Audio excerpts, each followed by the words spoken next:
함께해 주시기를 부탁을 드립니다.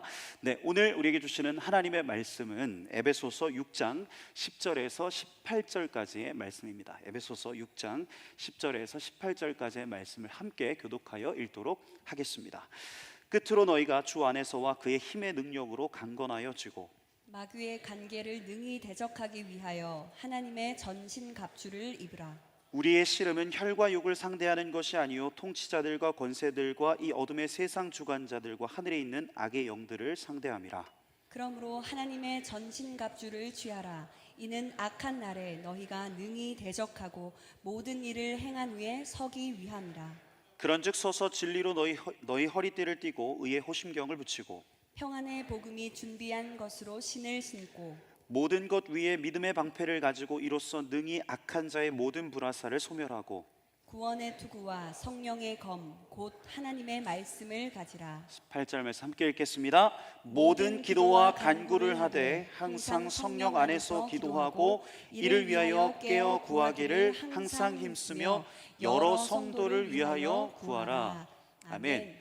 네, 우리가 지난주에 나눴던 것처럼 인생은 끝없는 전쟁이다라고 말씀을 드렸습니다. 이 전쟁에 승리하기 위해서 우리에게 필요한 무기에 대해서 우리가 오늘까지 살펴보게 되는데, 지난주에는 싸움에 임하는 우리의 마음가짐에 대해서 먼저 나눴습니다. 무엇보다 우리가 기억해야 될 것은 우리의 정체성이다. 이 인생의 전쟁터 한복판에 나가기 전에 먼저 우리가 누구에게 속했는지를 기억하는 것이 너무나도 중요하다. 특별히 주 안에서 강건하여지고, 이것이 우리가 싸움에 나가기 전에 우리의 마음의 사기를 충전하는 것, 즉 우리가 주 안에 속했음을 기억하는 것이 가장 첫 번째 싸움의 원리였다. 그리고 두 번째, 이 싸움에 있어서 중요한 것은 무엇보다도 우리가 적을 바르게 분별하는 것이었다라고 말씀을 나눴습니다. 우리의 적은 혈과 육이 아니라 오늘 말씀에 보면 통치자들, 권세자들, 이 하늘에 있는 악한 영들이다. 즉 우리의 적은 보이지 않지만 이 세상에 있는 가치와 그 기준, 그 구조, 끊임없이 비교와 또 경쟁으로 우리를 옥죄는 그러한 문화, 즉 이 세상의 아비투스가 바로 우리의 적이었다. 그래서 우리가 지난주에 이 거짓된 틀을 깨트리는, 무엇보다도 새로운 삶의 상상력이 우리에게 필요하다라는 말씀을 나눴어요. 세상이 정해놓은 잣대에서 벗어나서 하나님 안에서 우리만의 길을 걸어갈 수 있는 그 결단이 우리에게 필요하다. 그것이 바로 하나님 나라의 아비투스였다라는 말씀을 나눴습니다. 오늘은 에베소서 시리즈의 이제 마지막입니다. 네, 아주 긴 여정을 우리가 달려왔는데 5월부터 함께 달려온 이 여정을 마무리하면서 우리가 마지막으로 새겨야 될 이 싸움의 무기, 우리의 마지막 도전을 좀 붙잡으려고 합니다. 우리의 마음가짐뿐만 아니라 구체적으로 우리가 이 인생의 전쟁터 가운데서 무엇을 가지고 싸울 수 있을까에 대해서 오늘 말씀을 좀 나누려고 해요. 바울은 먼저 우리가 5가지 하나님 나라의 가치, 하나님 나라의 아비투스를 기억해야 한다라고 말씀하고 있습니다. 우리가 살아가는 이 세상, 이 세상의 가치와 기준, 이 세상의 아비투스를 뛰어넘는 하나님 나라의 새로운 삶의 가치, 아비투스는 무엇인가? 우리 오늘 본문 14절에서 17절까지의 말씀을 함께 읽어보도록 하겠습니다. 그런즉 서서 진리로 너희 허리띠를 띠고 의의 호심경을 붙이고 평안의 복음이 준비한 것으로 신을 신고 모든 것 위에 믿음의 방패를 가지고 이로써 능히 악한 자의 모든 불화살을 소멸하고 구원의 투구와 성령의 검 곧 하나님의 말씀을 가지라. 아멘. 이 5가지를 제가 좀 빠르게 살펴볼 거거든요. 여러분들이 집중을 해주셔야 됩니다. 먼저는 진리의 허리띠에 대해서 이 바울이 말씀하죠. 진리의 허리띠. 네, 허리띠는요 모든 군사의 이 장비들을 묶어주는 핵심 장치입니다. 흩어진 갑옷을 단단히 묶어주고 그리고 그 칼집을 매달게 해주죠. 그렇다면 이 진리가 무엇인가? 성경이 말하는 진리는요 단순히 교리나 지식을 의미하지 않습니다. 이 진리는요 오히려 이 반대되는 개념을 우리가 좀 생각해 보면 좋은데, 거짓, 허상이라는 것과 반대되는 진실됨에 가깝습니다. 즉 진리는요 우리를 화려한 환상 속에서 깨어냅니다. 그래서 때때로 감추고 싶은 우리의 깊은 내면의 추함까지도 이 진리가 드러내게 된다는 거예요. 우리의 삶을 돌아보세요. 가짜 현실이 우리 주변에 너무나도 많이 있습니다. 네, 우리가 SNS와 또 미디어 속의 삶이 그러하죠. 뭐 명품, 뭐 해외여행, 뭐 가장 찬란하고 반짝이는 순간들을 그것은 담고 있습니다. 그것을 바라보며 우리는 생각합니다. 나는 왜 저렇게 못 살까? 왜 나는 이 모양일까라는 생각을 해요. 그런데 이것은 평소의 모습이 아니죠. SNS에서 올라오는 것들을 보면 우리의 일상의 모습보다는 우리의 일상에서 가장 찬란하고 가장 하이라이트인 순간들이 많습니다. 그러한 화려해 보이는 순간들만 골라놓은 것이죠. 그런데 우리는 그것이 진짜 현실이라고 생각한다는 겁니다. 진리는 우리에게 묻습니다. 네가 붙잡고 있는 진짜 현실이 무엇인가? 라는 것을 묻습니다. 우리가 불안에 허덕이는 이유는요, 우리가 걱정하고 염려하는 이유는 사실 존재하지 않고 있는 이 허상을 붙잡고 있을 때가 많기 때문일 때가 많습니다. 아직 일어나지 않는 미래를 걱정한다거나 아니면 삶에서의 정말 가장 찬란하고 하이라이트인 그 순간을 진짜인 것처럼 착각하면서 우리는 스스로 아주 불필요한 압박 가운데로 우리를 밀어넣을 때가 있다는 것이에요. 네. 그런데 진리는 바로 그 허상을 찢어냅니다. 그리고 우리를 현실로 다시 데려옵니다. 진리는 우리에게 말씀하는 거예요. 아직 오지 않은 너의 미래 때문에 불안을 경험하지 말아라. 비교의 허상에 사로잡혀서 너의 삶을 실패로 단정하지 말아라. 지금 네가 서 있는 바로 그 자리, 하나님이 너희에게 주신 바로 오늘이라는 그 시간, 그 순간을 충실하게 살아내라. 이처럼 진리는요, 우리로 현실을 도피하게 만드는 것이 아니라 현실에 발을 디디고 서 있도록 만들어줍니다. 네, 비현실적인 환상 속에서 살지 않고 구체적인 현실 속에서 우리가 하나님을 발견하게 만들어준다는 거예요. 진리가 우리에게 말하고 있는 겁니다. 네가 디디고 있는 바로 그 자리, 너의 직장, 너의 가정, 너의 그 삶의 자리가 바로 하나님이 일하시는 현장이다. 진리가 이것을 이야기한다는 거예요. 허상을 찢어내고 현실을 살아갈 수 있도록 만드는 힘이 바로 진리입니다. 진리. 또 오늘 바울은 말해요. 의의 호심경을 붙이고 그리고 평안의 복음의 신을 신으라. 제가 빠르게 이 부분에 대해서 조금 말씀을 드리겠습니다. 의와 평안, 이것도요, 이 세상의 아비투스와 대조되는, 이 세상의 기준과 가치와 대조되는 하나님 나라의 가치 기준 아비투스입니다. 먼저 로마의 이 호심경은요, 가슴을 덮어서 심장, 폐, 즉 이 생명을 지키는 가장 중요한 방패였습니다. 갑옷의 다른 부분이 조금 흠집 나더라도요, 이 호심경이 뚫리지 않으면 죽지 않습니다. 마찬가지예요. 제가 매번 여러분들한테 강조를 드리지만 우리의 삶의 여러 부분들이 무너질 수 있습니다. 우리 삶의 여러 부분들이 스크래치가 날 수 있습니다. 그런데요, 가장 중요한 우리의 심장, 즉 우리의 마음이 무너지면 모든 것이 무너진다는 거예요. 네. 그때부터는 다시 일어나기 힘들어요. 이 마음을 지켜주는 게 무엇인가? 그런데 오늘 본문에 보면 의다라고 얘기합니다. 의. 여기서 말하는 의는요, 착하게 사는 것, 도덕적인 어떤 상태를 의미하는 게 아니라 성경이 말하는 의는 무엇이냐면 하나님으로부터 부여받은 신분을 의미합니다. 내가 완벽해서가 아니라 예수 그리스도의 십자가와 그 부활로 인해서 하나님 앞에 우리가 설 수 있는 그 정체성을 바로 하나님의 의, 바로 이 의라는 개념이라는 거예요. 우리가 실패하고 죄에 넘어질 때 마귀는요, 가장 먼저 우리의 마음을 찌릅니다. 너는 안 돼. 너는 실패했어. 너 그따구로 살아서 뭐가 될래? 이 비난의 화살이 우리의 심장을 노리는 거예요. 그때 의의 호심경이 필요합니다. 선포하는 거예요. 아니다. 나는 내 존재를 보면 보잘것없지만 나는 이미 그리스도 안에서 이미 의로운 자다. 내가 완벽하지 않아도 하나님은 예수 그리스도를 통하여 나를 의로 덮으셨다. 이 고백이 우리의 마음을 지켜낸다는 겁니다. 평안의 복음의 신도 이와 비슷해요. 로마 군사의 이 샌들에는요, 이 스파이크가 붙어 있어서, 스파이크가 박혀 있어서 이 스파이크를 딱 하고 서면 진흙탕이나 미끄러운 언덕에서도 흔들리지 않고 끝까지 버티면서 서 있을 수 있게 해주었답니다. 다시 말해서요, 신발은 우리가 움직일 수 있게 만들어주는 디딤돌이고 우리가 서 있을 수 있도록 만들어주는 버팀목이라는 거예요. 우리 삶을 돌아보면요, 불안이, 걱정이, 어려움이 우리의 삶을 막 뒤흔듭니다.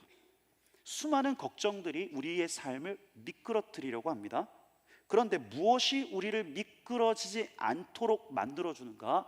그리스도의 복음, 이 그리스도의 복음에서 나오는 하나님의 평강, 하나님의 평안이 우리를 그 미끄러질 수밖에 없는 상황 속에서도, 그렇게 쓰러질 수밖에 없는 상황 속에서도 우리를 굳건하게 붙들어준다. 네, 이 샬롬, 이 평안은요, 단순히 갈등 없음의 상태가 아닙니다. 하나님과의 관계가 바로 서고 그 관계 안에 뿌리가 내릴 때 주어지는 내적 안정, 흔들리지 않는 내면의 평안함입니다. 그래서 예수님이 제자들에게 이렇게 말씀하시는데, 내가 너에게 평안을 주노라. 내가 주는 것은 세상이 주는 것과 같지 않다. 너희는 마음에도 근심하지 말고 두려워하지도 말라. 세상이 주는 평안은요, 조건이 붙습니다. 성적이 오르면, 돈이 좀 많아지면, 사람들이 나를 인정해주면 평안한 것 같습니다. 하지만 그 조건이 깨지는 순간 흔들려요. 다시 미끄러집니다. 그런데 주님 주시는 평안은요, 조건이 아니라요, 관계에서 나옵니다. 하나님과의 관계. 하나님이 내 아버지시고 그리스도의 피가 나를 구원하셨다는 그 사실, 이 관계 속에서만 우리는 흔들리지 않는 평안을 누릴 수 있다는 거예요. 의와 평안, 이 둘의 공통점이 느껴집니까? 의가 무엇이었습니까? 하나님으로부터 오는, 하나님으로부터 부여된 신분이었습니다. 그리고 평안은 무엇이었습니까? 하나님과의 관계로부터 오는 안정감이었습니다. 오늘 본문 뒤에 나오는 믿음의 방패, 구원의 투구 다 마찬가지예요. 믿음은 어디로부터 나옵니까? 우리의 어떠함이 아닙니다. 우리의 상황으로부터 나오는 것이 아닙니다. 믿음은 하나님을 믿는 믿음에서 나오는 것입니다. 그리고 구원도 마찬가지죠. 구원은 우리의 어떠함, 우리의 노력, 우리의 애씀에서 나오는 것이 아니라 하나님으로부터는 전적인 그분의 은혜와 능력으로부터 오는 것입니다. 5가지 무기가요, 우리가 오늘 살펴보고 있는 5가지 무기가 하나로 연결됩니다. 바로 한 분 하나님, 한 분 하나님. 진리는 우리의 허상을 찢어내고 현실로 불러내어서 하나님 안에서 지금 이 순간을 살아가게 하고요, 그리고 의는 하나님으로부터 주어진 신분으로 우리의 마음을 지켜내고요, 평안은 하나님과의 관계 안에서 당당하게 흔들리지 않게 우리를 서게 하고요, 믿음은 보이지 않아도 여전히 일하시는 하나님을 우리가 바라보게 하고, 그리고 구원은 결국 이 모든 것을 완성하시는 하나님의 일하심을 신뢰하게 하는 것입니다. 5가지 무기는요, 따로 떨어진 개념이 아닙니다. 하나님으로부터, 하나님의 나라로부터 만들어지는 새로운 가치와 질서, 아비투스. 세상은 거짓, 불신, 불안, 끝없는 의지와 자기 의지와 경쟁으로 우리를 몰아붙이지만 우리는 다른 질서 속에 살아간다는 거예요. 하나님으로부터 부여된 하나님의 나라 안에서 오는 진리, 의, 평안, 믿음, 구원이라는 이 하나님 나라의 가치로 우리가 살아가게 된다는 것입니다. 우리가 오늘 성찬 예식을 할 거예요. 우리가 떡과 잔을 받을 것입니다. 5가지 이 가치를 여러분 떡과 잔을 받으시면서 새기실 수 있기를 바랍니다. 예수 그리스도 안에서 이미 우리에게 주어진 새로운 삶의 질서를 여러분 이 떡과 잔을 받으시면서 보고 경험하실 수 있기를 원합니다. 네, 나는 진리 대신 예수 그리스도 안에 있다. 나는 그분의 피로 의롭다 칭함을 받았다. 나는 그분 안에서 흔들리지 않는 평안을 누린다. 나는 끝까지 믿음으로 그분을 의지할 것이다. 나는 이미 구원받은, 예수 그리스도 안에서 이미 구원받은 하나님의 자녀다. 바라기는 오늘의 성찬과 우리의 삶이 하나님 나라의 이 질서 안에 있기를, 그리스도의 진리, 의, 평안, 믿음, 구원으로 우리가 온전히 설 수 있기를 간절히 소망합니다. 네, 이제 그렇다면 구체적으로 우리가 어떻게 이 5가지 하나님 나라의 가치로 무장할 수 있을까? 우리 오늘 본문 17절에서 18절 말씀 같이 한번 읽어볼까요? 17절에 18절 말씀. 구원의 투구와 성령의 검 곧 하나님의 말씀을 가지라. 모든 기도와 간구를 하되 항상 성령 안에서 기도하고 이를 위하여 깨어 구하기를 항상 힘쓰며 여러 성도를 위하여 구하라. 자, 이것을 메시지 성경이 이렇게 번역을 하는데 같이 한번 메시지 성경 읽어볼까요?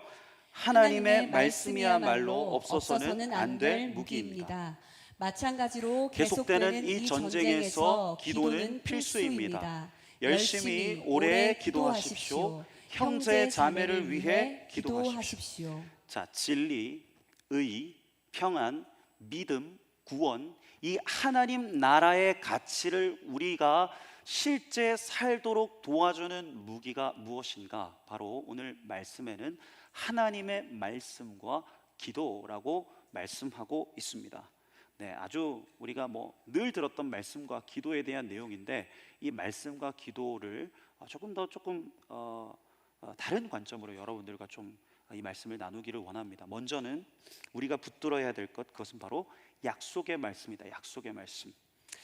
진리에 대한 깨달음도 말씀 안에서 가능하고요, 이 의에 대한 의롭다는 선언도 말씀 안에서 가능합니다. 평안, 믿음, 구원에 대한 약속도 다 어디에서 나오는가? 이 하나님의 말씀으로부터 나온다는 거예요. 말씀 안에 우리는 세상의 구조를 넘어서서 어떻게 하나님 나라의 가치로 살아갈 수 있을지를 말씀을 통해서 우리는 알게 됩니다.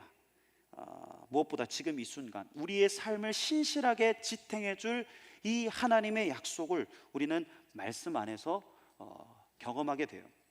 이 말씀을 기억하는 것이 어떤 의미인지 제가 좀 예시를 들어드릴게요. 이 약속의 말씀을 기억하는 것이 왜 중요한가? 어린 자녀가 있었습니다. 저는 아닙니다. 어린 자녀가 있었습니다. 그 어린 자녀에게는 너무나도 사랑이 많은 부모님이 계셨어요. 엄마 아빠가 있었습니다. 그런데 이 엄마 아빠는 맞벌이 부부셔서 늘 집에 늦게 오셨어요. 그래서 이 어린 자녀에게 이 엄마 아빠가 이야기를 합니다. 얘야, 너는 돈가스를 너무 좋아하니까 그 우리 집에 옆에 있는 돈가스 가게에 내가 외상을 걸어둘게. 그러니까 언제든지 배고프면, 엄마 아빠가 밥도 못 해주고 이럴 때가 있으니까 언제든지 배가 고프면 그 돈가스 집 가서 그냥 먹으면 된다. 그렇게 이 아이에게 이야기를 해줬어요. 그런데 어느 날 이 아이가 배가 너무 고픈데 집에서 혼자 엄마 아빠 계속 기다리면서 배고픔에 몸을 움츠리고 고통스러워하고 괴로워합니다. 사실 바로 옆에 자기가 좋아하는 돈가스 가게가 있고 마음껏 먹을 그 약속이 이미 주어져 있는데도 그렇게 하는 거예요. 어쩌면 이게 우리 모습이 아닌가? 여러분, 하나님의 말씀 안에는 우리에게 주어진 약속이 있습니다. 말씀 안에 외상으로 달아놓은 하나님의 약속들이 가득 들어있어요. 두려워하지 말라, 내가 너와 함께함이라. 염려하지 마라, 걱정하지 마라, 모든 지각에 뛰어난 하나님의 평강이 그리스도 예수 안에서 너희 생각과 마음을 지키시리라. 그런데 우린 약속을 까맣게 잊고 배고프다고 배를 부여잡고 두려움 가운데 웅크려 살 때가 있습니다. 왜 그렇습니까? 우리의 삶의 중요한 것은 이 하나님의 약속을 기억하고 묵상하고 그 약속을 믿음으로 사용하는 것이에요. 외상으로 달아주신 약속은 반드시 지불될 거고요, 우리의 부모 되신 신실하신 하나님은 그 약속을 신실하게 지켜내실 겁니다. 하나님의 약속은 반드시 이루어질 거예요. 그런데 우리가 말씀을 별로 읽지 않죠. 별로 관심도 없고. 네. 제가 사실 요즘 육아하느라 정기적으로 기도하는 시간이 쉽지 않습니다. 늘 이렇게 새벽마다 기도를 하고 막 그랬는데 요즘에 이제 약간 그 밤낮이 바뀌어가지고 3시간마다 애기가 깨거든요. 근데 이제 기도를 하는 시간을 제가 이따가 놓칠 때가 많이 있습니다. 그런데 그래도 말씀 묵상은 제가 꼭 이 짧은 시간이라도 빠지지 않으려고 제가 늘 하거든요.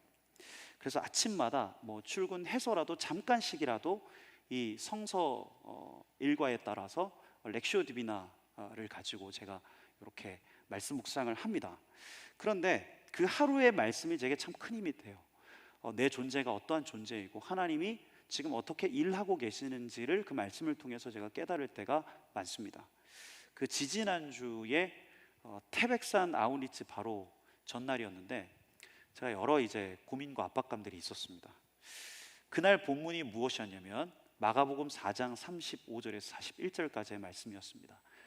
폭풍 가운데 예수님이 그 배에 타고 계십니다. 제자들과 함께. 그런데 예수님은 배에서 주무시고 계셔요. 제자들이 다급하게 이 예수님을 부릅니다. 예수님, 예수님 좀 깨어 일어나 보세요. 예수님은 일어나서 제자들의 말을 듣고 그 바람과 바다를 꾸짖으시고 바람이 잦아들고 바다가 고요해진다. 이런 말씀이에요. 그 말씀을 묵상하면서 그런 마음이 들었습니다. 그래, 어두운 밤에 폭풍이 몰아쳐도 내 인생의 배에 주님이 계시면 괜찮다. 그러나 가만히 있다고 되는 게 아니고 내가 해야 될 일이 있는데 예수님을 좀 깨우는 것이다. 그분이 깨어 일어나시면 바람도 바다도 고요해진다. 마침 그주 이 태백산 아우니치 앞두고 일기예보를 봤는데 막 그 한 주 동안 비가 엄청 내렸거든요. 그때 막 서울에도 의정부 막 이쪽에도 막 폭우가 내렸던 주였는데 대부분의 일정이 제가 야외라서 참 마음이 무거웠습니다. 게다가 그 집에 이제 아이가 태어나고 제 삶이 좀 완전히 달라졌거든요. 이제 밤낮이 사라지고 이 뭔가 이 아빠로서의 그 책임감 있잖아요. 그런 것들이 생기는 겁니다. 사역과 육아 또 앞으로의 길까지 이런 것들이 마치 폭풍처럼 제게 느껴지는 부분들이 있었어요. 그러나 말씀을 통해서 깨닫게 되는 겁니다. 그래, 내 인생의 배에 예수님이 타고 계시면 괜찮다. 그래서 그날 제가 이렇게 기도했더랬습니다. 내 삶의 배에 타고 계시는 주님, 일어나소서, 깨소서, 그리고 일하여 주소서. 아우니치의 모든 일정도 앞으로의 사역과 삶도 무엇보다 제 일상의 거룩과 신실함의 여정도 주님이 함께 하시고 주님이 깨어 일하실 줄 믿습니다. 꾸짖으십시오. 고욕해 주십시오. 그 말씀이 제 마음과 삶의 약속이 되는 거예요. 담담히 이 말씀을 묵상하고 그 고백들을 제가 적어 내려가다 보니까 제 마음속에 깊은 평안이 임하는 겁니다. 그래, 내 인생의 배에 주님이 타고 계시다. 괜찮다. 그리고 실제로 그 주의 아우니치 기간에 참 너무 신기하게도 이 하루도 비가 안 내렸어요. 뭐 잠깐 비가 내렸지만 저희가 활동할 때는 비가 안 내리고 아주 좋은 날씨로 우리가 태백산 아우니치를 다녀왔습니다. 그리고 뭐 육아도 뭐 저한테는 완전히 새로운 일상이지만 그래도 뭐 괜찮습니다. 버틸만 하고 행복합니다. 어쩌면 이것이 말씀이 우리에게 주는 힘이 아닌가. 말씀이 우리의 현실 속에서 약속이 되고 이 약속을 우리가 붙들 때 우리는 흔들리지 않고 담대하게 살아갈 수 있다는 것입니다. 이 약속의 말씀을 우리가 끝까지 붙들어야 될 무기가 된다는 것이에요. 그리고 다음 바울이 강조하는 무기가 또 있는데 기도입니다. 기도. 그런데 오늘 바울이 어떻게 기도하라고 우리에게 말씀하고 있는가? 항상 메시지 성경에는 열심히 오래 기도하라라고 말씀하고 있습니다. 왜 우리가 열심히 오래 기도해야 될까? 사실 이 시대가 그렇지 않습니다. 이 시대가요, 모든 게 빠르게 돌아갑니다. 모든 정보가 빠르게 왔다가 빠르게 갑니다. 쇼츠, 릴스 30초 동안 그거 보면서 웃다가 울다가 나중에는 내가 뭘 봤지? 기억이 사라져버려요. 요즘에는 사람들이 미술관에서요, 한 작품에 머무는 시간이 8초 정도밖에 안 된답니다. 작품을 깊이 확률할 새도 없이 스마트폰으로 작품 딱 찍고 빨리 지나쳐버려요. 우리의 일상이 점점 얕아지고요, 깊이 머무는 법이 우리에게 점점 잃어가고 있는 것이 아닌가. 기도가 참 그렇습니다. 딱 앉아서 주님 들으셨죠? 5분 10분 딱 기도하고 자리를 뜹니다. 주님은 우리에게 말씀하시려고 입을 떼실 때 우리는 자리를 박차고 나가요. 기도가 마치 인스턴트 같습니다. 빨리 주문하고 빨리 응답받고 빨리 결과를 확인받고 싶어 합니다. 그런데 오늘 바울이 말하는 기도가 무엇인가? 인스턴트가 아니다. 누르는 자판기가 아니다. 오히려 바울이 말하는 기도는 오히려 우리가 무언가를 하는 것을 멈추는 것을 의미하고 있어요. 오늘 바울이 말하는 기도는 세상의 속도와는 정반대로 오랫동안 충분히 머무는 것을 의미하고 있습니다. 그렇게 하나님 앞에서 속도를 늦추고 가만히 있는 것이에요. 이번 아웃리치, 제가 그 태백 아웃리치 다녀오면서 이걸 많이 느꼈습니다. 3박 4일 동안 우리가 매일 아침 아니면 오후 1시간 반씩 개인적으로 묵상하는 시간 가졌거든요. 책 읽고 묵상하는 시간. 처음에는 제가 걱정 많이 했습니다. 우리 지체들이 맨날 핸드폰만 하고 막 이러다가 혼자서 1시간 반 동안 그렇게 묵상하라고 하면 가만히 오랫동안 묵상할 수 있을까? 생각보다 잘하더라고요. 근데 생각보다 시간이 흐르면서요, 우리 지체들도 저도 말씀 안에서 잠잠히 머무는 법, 침묵 가운데서 하나님을 기다리는 법을 점점 배워가는 것을 느꼈습니다. 그 묵상 시간에 함께 나눴던 책이 제가 많이 여러분들에게 나누었던 헨리 나우의 목사님의 영적 발돋움이라는 책이었는데, 그 책에서 이 기도에 대해서 이렇게 이야기하고 있습니다.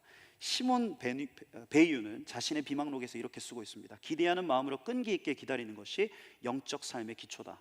우리에게는 항상 더 급한 일이 있으며 그냥 앉아 아무것도 하지 않는 것은 유익을 주기보다는 우리를 불안하게 만들 때가 더 많습니다. 하지만 이것 말고는 길이 없습니다. 하나님의 임재 가운데 아무것도 하지 않고 조용히 있는 것이 모든 기도의 핵심적인 부분이다. 기도는요, 끈기 있는 기다림입니다. 기도에 어떤 방법이 있는 게 아닙니다. 아무것도 하지 않는 것 같아도 그 자리에 머물러 있는 것, 그러면서 나를 마주하고 하나님을 깊이 바라보는 것, 그것이 바로 기도의 핵심입니다. 여러분 생각해 보세요. 차를 타고 빠르게 지나치면 풍경이 보이지 않습니다.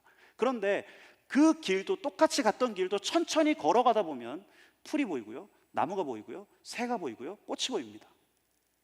마찬가지예요. 빠르게 흘러가는 시간 속에 멈추어서 기도해야만 우리에게 보이는 것이 있다는 거예요. 내가 지금 무엇을 놓치고 있는가? 내가 지금 어디를 향해서 가고 있는가? 내 삶이 지금 무엇을 붙잡고 있는가? 그 모든 것은요, 우리가 멈추어서 기도해야 될 때만 보인다는 거예요. 기도를 뜨겁게 한다고만 생각하지 마십시오. 막 부르짖는 것만 기도라고 생각하지 마십시오. 여러분, 하루 아니면 일주일 중에서도 20분, 30분 아무것도 하지 않고 침묵으로 기도하는 시간들을 좀 가져보시길 바랍니다. 좀 끈기 있게, 묵묵하게 그 자리에서 다시 우리의 시선이 하나님께 고정되는 것을 느끼게 될 거고, 그 기다림의 자세가 우리를 단단하게, 더 단단하게 세워줄 거예요.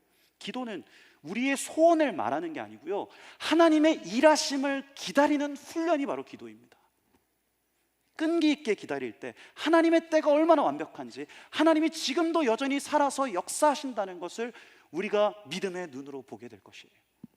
사랑하는 여러분, 오늘 우리는 바울이 준 마지막 도전들을 붙잡았습니다. 세상은 여전히 우리를 흔들고 세상적 가치로 우리를 올가맬 겁니다. 그러나 하나님은 우리에게 다른 질서, 하나님 나라의 아비투스를 주셨습니다. 진리, 의, 평강, 믿음, 구원, 그리고 말씀, 기도.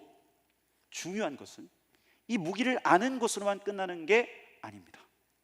전쟁터 한복판에서 처음 칼 잡아본 병사가 어떻게 싸우겠습니까? 중요한 것이 무엇입니까? 이 칼이 익숙해져야 됩니다. 우리의 무기가 익숙해져야 됩니다. 그러기 위해서 무엇이 필요합니까? 훈련이 필요합니다. 훈련이. 무기를 손에 익도록 끊임없이 삶에서 연습해야 된다는 거예요. 그래야 우리가 이 무기들을 실제로 사용할 수 있습니다. 그 훈련의 장들이 여러분들에게 열려 있습니다. 오늘까지입니다. 오늘까지. DTC, D라이프, 오늘까지입니다. 진리와 의, 평안과 믿음, 구원의 아비투스를 실제 삶으로 살아내기 위해서 여러분들이 훈련할 수 있는 훈련의 장이 열려 있다는 겁니다. 바쁜 일상 속에서도 잠시라도 멈추어서 그주의 말씀을 돌아보고 서로를 격려하면서 짧게라도 기도하는 시간을 가져보는 거예요. 영적 무기를 손에 잡고 익히는 훈련을 하는 겁니다. 그런 기대를 가지고 신청하십시오. 오늘까지입니다. 오늘까지. 성찬 예식이 있는 날입니다. 오늘은 무엇보다 그리스도의 살과 피를 마심으로 이 영적 무기를 오늘 잡으실 수 있기를 소망합니다.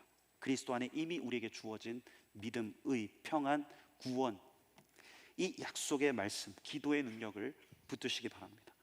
그렇게 하나님 나라의 아비투스를 우리의 삶에서 실제로 살아내는 우리의 삶이 될 수 있기를 간절히 소망합니다. 기도하겠습니다. 주님, 우리가 이 세상 가운데서 하나님 나라의 가치와 무기를 들고 승리하는 삶 살기를 원합니다. 진리와 의, 평안과 믿음, 구원, 그리고 약속의 말씀과 끈질긴 기도를 붙들고 흔들리지 않고 담대하게 하나님 나라의 질서를 이루는 우리의 삶이 되게 하여 주옵소서. 그렇게 하나님 나라의 군사로 당당하게 이 땅을 걸어가며 승리하는 우리가 되게 하여 주옵소서. 이 모든 말씀 예수님의 이름으로 기도합니다. 아멘.